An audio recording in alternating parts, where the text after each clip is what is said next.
see your screen. Okay.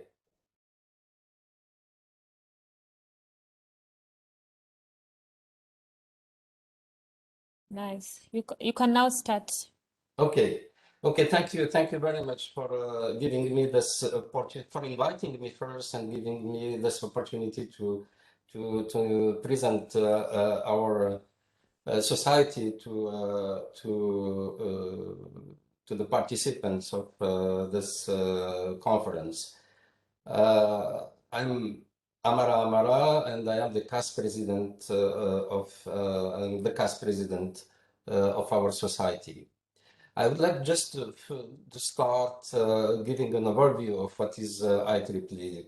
Most of you are members of IEEE, but I guess not all of you are members of IEEE, and I would like to start with the brief overview of IEEE. So IEEE is a professional association for electrical and electronics engineer.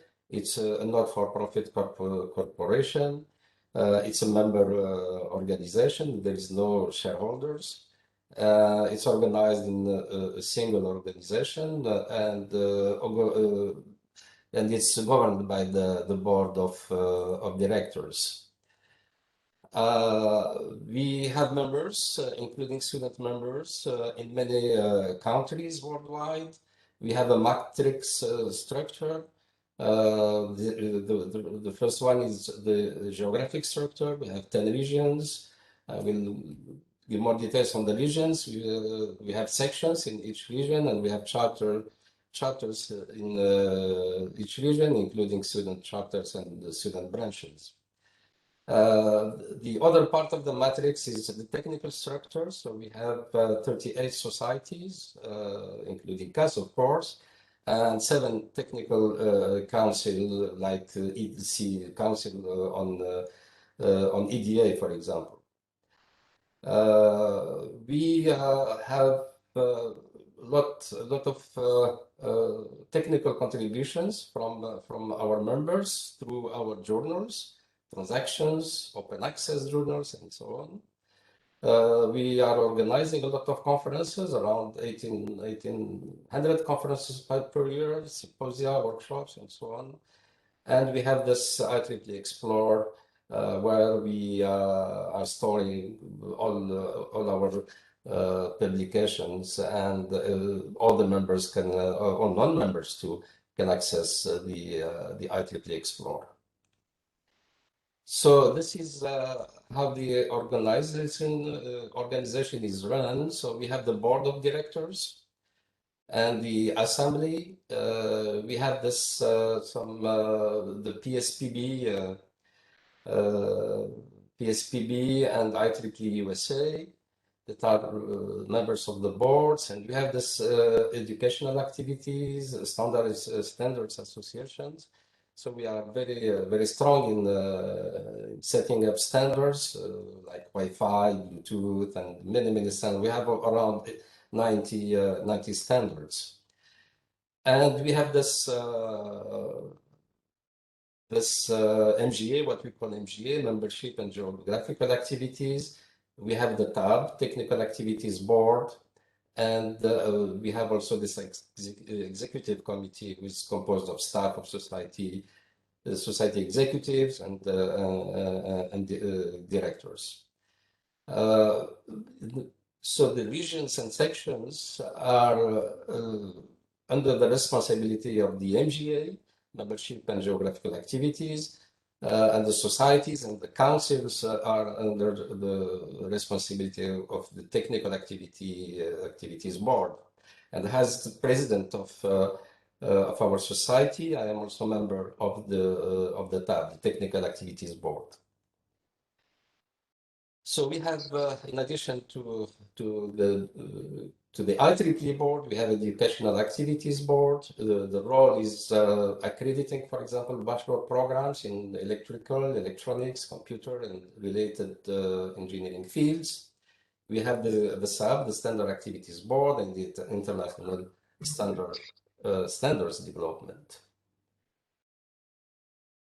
The IEEE Board of Directors is composed of the IEEE President, the IEEE President-elect, and the IEEE past president.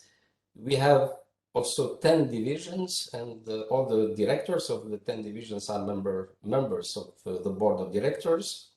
We have 10 divisions, and all the directors of the divisions are also members of the board.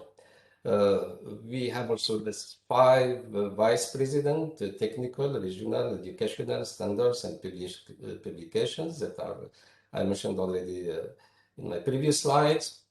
And we have the president of IEEE USA, who is also a member of the board of directors, the secretary and treasurers, and 2 directors emeritus.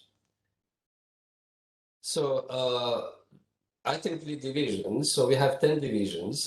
What is a division? The division is technical grouping of societies and councils. We can find councils and societies within the first division. So each division has a director, and as I mentioned, the director is a member of the board of directors and the member of the tab. He's nominated by societies within the division and elected by members of the societies within that division. So my society CAS is belonging to Division 1, named Signals and Systems. And we are together in this division with the electronic device societies, solid state circuit societies, SIDA, Council on EDA, Council on Nanotechnology, and I think there is another council on sensors. And the CAS president, as I mentioned already, is a member of the TAP board. So we have also 10 geographic regions. Each region has a director, member of the IEEE board of directors, etc., nominated by sections with that region and elected by members within that regions. For example, Region A, they have a director that is elected by all the members in Europe, in Africa, and in the Middle East. And we have section chapters, student branches, and the student chapters. So this is the breakdown of the membership per region, and you can see here, depending on the color, here you have in pink you have region 10, and then orange you have your region, I mean region 8, which is the largest one. In green we have Latin America region, region 9, and in blue region 1 to 6, America, North America, and we have this yellow, it's Canada, region 7. So let me now switch very quickly to our CAS long-term strategic plan, and the rest of my presentation will be dealing with our society. We worked during 2 years, almost 2 years, for our CAS long strategic plan, and this is the first one. I'm going to give you some highlights. You can find the details in our website. Our mission, so we revised our mission, and our mission is to foster technological innovation and excellence in 3 directions. The first one is fundamentals, emerging directions, and applications of circuits and systems for the benefit of humanity through an interdisciplinary community. That I will go back later on this interdisciplinary community, which is one of the strongest, let's say, aspect of our society. Our vision also is to advance and promote circuits and systems knowledge framed in interdisciplinarity to be essential to the global and diverse technical community, and be universally recognized for providing and leading solutions to the United Nations Sustainable Development Goals. So you can see here that we aligned our vision with the UN SDGs, and this is an important move for our society. We also defined 7 values that we are promoting: scientific excellence, leadership, global education, professional growth, inclusion and participation. That's very important. And as president, I am focusing more on this inclusion and participation so that we can have not only people from minorities, but also people from developing countries joining our society and joining also the governance of our society. Integrity and ethical behavior, accountability and transparency, and what's also very important for me is service to humanity. So we defined the global strategic area. These 3 strategic global areas are technical excellence and inspiration, service to members, and also, as I mentioned, reaching out, going beyond our borders, inspire and empower. We defined also our technical strategic areas, and you can see here that they are very aligned with our mission and vision. The first one is the new paradigm governing the engineering of circuit and system, encompassing interfacing, computation, and connectivity. So this is the first point, the first technical strategic area. The second one is more based on application. So application of circuits and systems, including food and agriculture, healthcare and livelihood, human-centric technology, mobility and smart cities, and sustainable energy, and so on. So you all know all these application, and we are involved in all of them. And the third one, which is important and specific to our society, is fundamental theory that is supporting emerging technologies. And we defined also 3 levers to reach our objectives. So the first one is proximity with our members. Fortunately, we didn't have time to travel. I started my term with the pandemic, so I didn't have time to travel, to meet with our members, to meet with our chapter chairs, with student chapters and student branches chairs and so on. But I hope I will can do it next year as past president of my society. So the second one is digital communication and marketing. So we are very active, in fact, in the social media, and we have an aggressive, let's say, marketing approach, and going beyond our frontiers. So you'll see when we will talk about our initiatives, that we are not concentrated on only our members. So what are our technical activities? So at a glance, I can say that we have 11 publications. We're organizing 46 conferences per year, every year. We have 119 chapters worldwide. We have also 9 technical field awards, 7 best paper awards, 5 chapter awards, and 2 student awards. We have a diverse technical interest, including 14 technical committees, and that's what I mentioned. I mean by interdisciplinarity. And you can see here that this is the list of our technical activities committees, and you can see that we have a wide range of topics. Analog signal processing, biomedical and life science, cellular nanoscale networks and array computing, CAS for communication, CAS education and outreach, DSP, multimedia, and so on and so forth. And the last one is VLSI systems and applications. So we can see that we are one of the societies that have a broad, very, very broad activity, technical activities. So we are publishing also journals. We have 4 transactions that are very, very, that they have a very good impact factors. TCAS 1, TCAS 2, TBioCAS, and TCSVT. We have one journal on emerging topics in circuits and system, JetCAS, and we have also this IEEE Circuit and System magazine that we publish, you can have access to this magazine if you are a member of IEEE CAS. We are sponsored. We launched last year this open journal CAS. It's a new one and it's gaining interest among our community.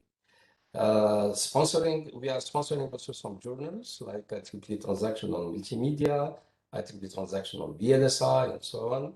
And the last one we started this year sponsoring it is the IEEE Journal on Flexible Electronics.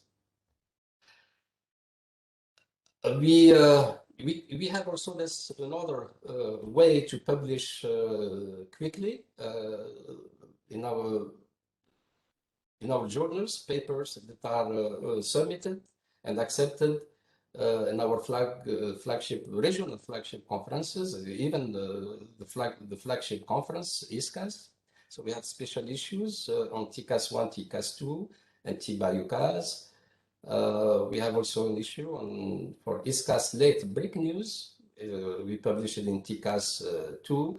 And we have also special issues for our flagship regional conferences, APC CAS 20, LASCAS, ICECS, which is Region 8 regional flagship conference, New CAS and TCAS 1, in TCAS 1. We also started a new format for conference, ICCAS. We started in 2018, and I'm still the general co-chair of this conference. And all the papers that are accepted in ICCAS, they go directly to one of our journals, TCAS 1, TCAS 2, TBIUCAS, or OGCAS. We don't publish any proceeding for this conference, but the papers are published directly in our journal, which is a new format. I think we are the only one society that having conferences with this format. We are in our technical activities also. We organize seasonal schools, and we are funding these seasonal schools on emerging topics, and we are in different regions. Please, if you want to organize a seasonal school in Region 8, KENYATTA University, I know they have this technical possibility to organize such kind of school. We can fund you. You can just submit a proposal. We are launching every year. We launch a call and just submit a proposal, and then we can support you. And all the seasonal schools, they have to publish an ebook, in fact, and all the fees for publishing the ebook are charged to our society. And the ebook, all the ebooks, you can go to our website, to our resource center. You can connect and download free of charge if you are a CAS member. All the ebooks, we have a lot of ebooks that are there. And because of the pandemic, we opened our resource center to everyone. You don't need to be a CAS member to download, for example, these ebooks. If you are not CAS members, if you are not IEEE member, you can have access to the to all our resources in our center free of charge during this pandemic. We launched also a new conference. You mentioned Dr. Mombo, artificial intelligence. So we launched a few years ago in 2019 this ICAS, International Conference on Artificial Intelligence, and which is very, very successful so far. We organized it in Taiwan in 2019, in Italy 2020, this year in USA, and next year in South Korea, and then the year after next year in Hangzhou, China. And we started also a satellite workshop this year on AutoCAS in South Korea. So this is the link to our CAS Technical Resource Center. I invite all of you to go there and see what you can be interested the access is free, as I mentioned during this pandemic. So in terms of membership, we are increasing our membership. So we had a problem in 2017, but we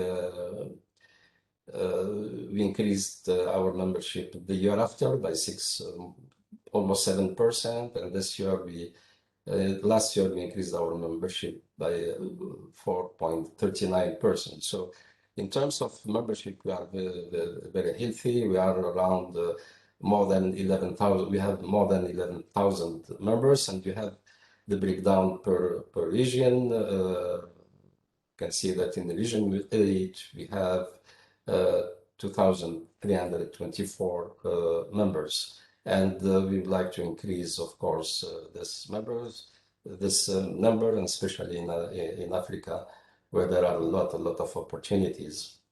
So this is membership for the last 15 years, and you can see that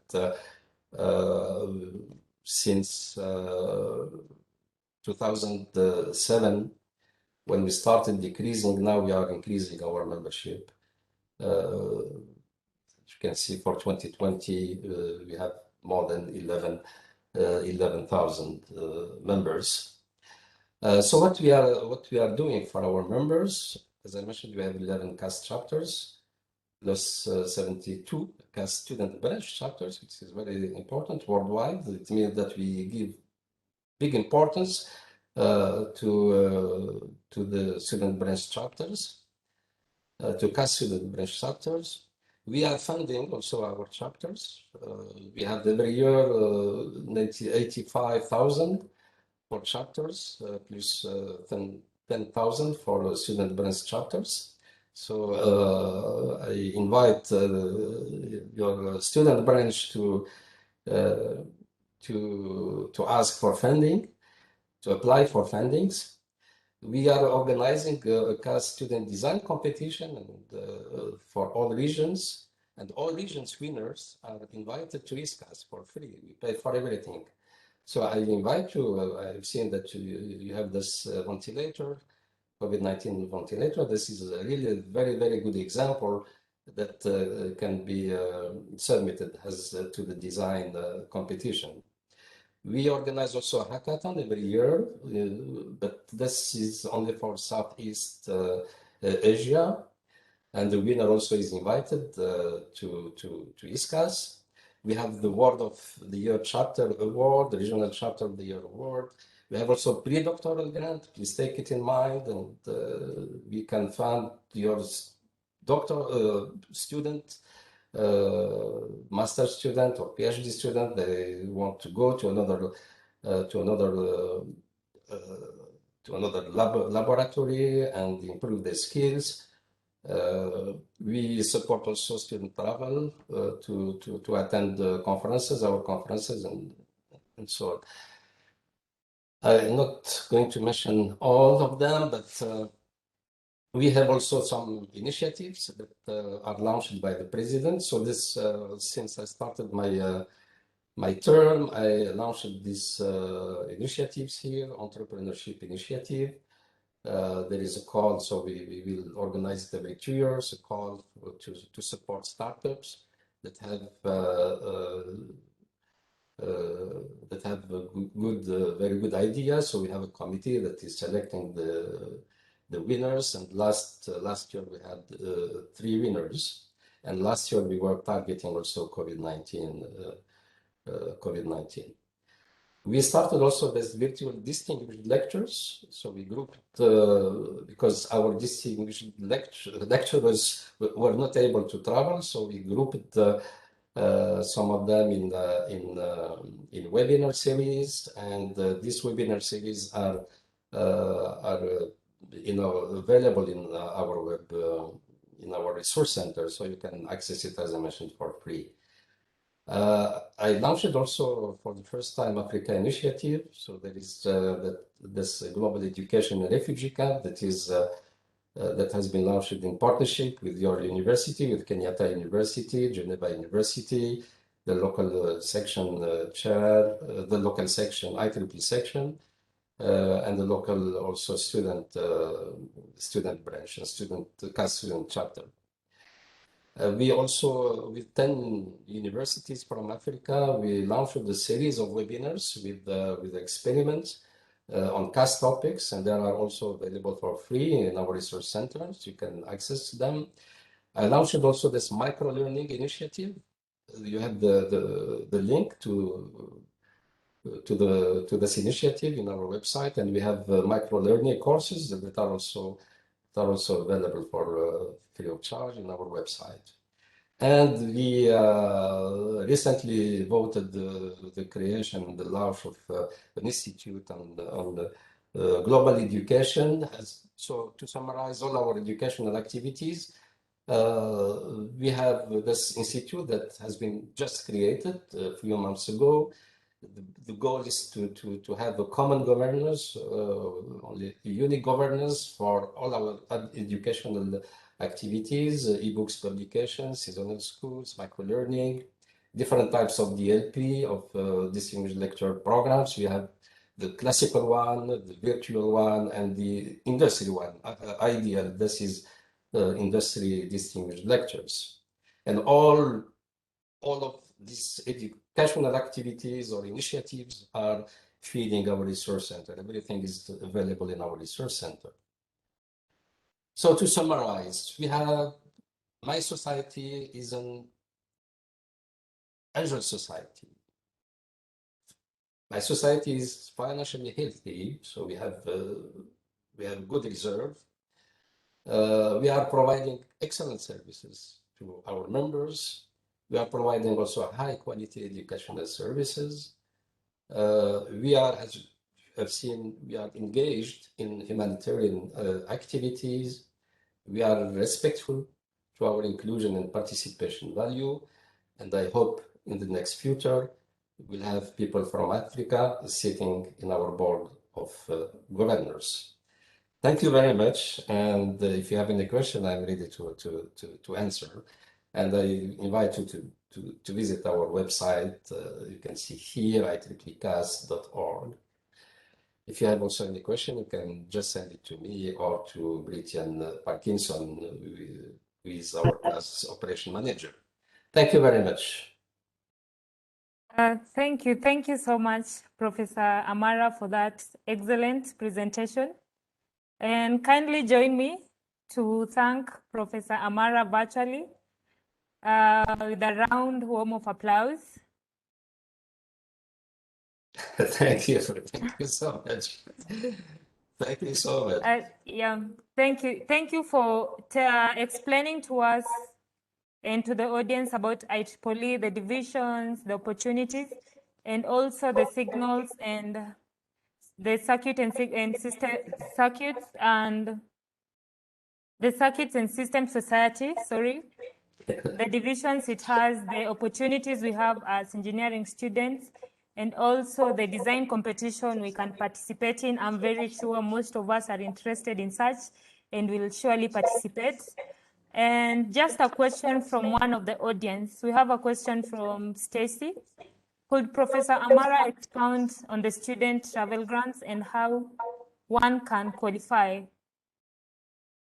So you need to be a CAS member, and you can just apply to be if you want to. If you have a paper, for example, in a conference, there is a specific fund in each of our flagship conferences that is dedicated to support student travel. You can just apply. There is a procedure. You have to fill. You have to fill the form, and you need to have. I know that you don't have a chapter yet in CAS chapter, but you can be supported by your student CAS student chapter. So it's an application they have to apply. And for the pre-doctoral also, I think this is something that can be of interest for you. For the pre-doctoral, we launch a call. We launch a call every year. And I know that Dr. Mombo is member of CAS Society, and I'm happy that you are member, Dr. Mombo, of our society, and you will probably receive all these calls. Not probably, certainly receive all the calls. And I invite you to apply. We are launching many calls, outreach call, student grant, pre-doctoral grant, and so on. And I think it's important that universities from Africa can apply. That value I mentioned by participation and inclusion. It's one of our value. Thank you. Thank you for that response. I hope to the audience that's now clear. And we also have some contribution on the chat section, like Dr. Mambo is saying. We are very happy to hear about the seasonal schools and competitions and proposals, and Kenyatta University will arrange to participate. We also have contributions from our chairman saying that, yes, as KU, we can actually host the design competition. Okay. And I hope we are, yeah. Great. Yeah, so I hope everyone is happy with this presentation and we have gained much from it. I would welcome Mr. Alan Kowesh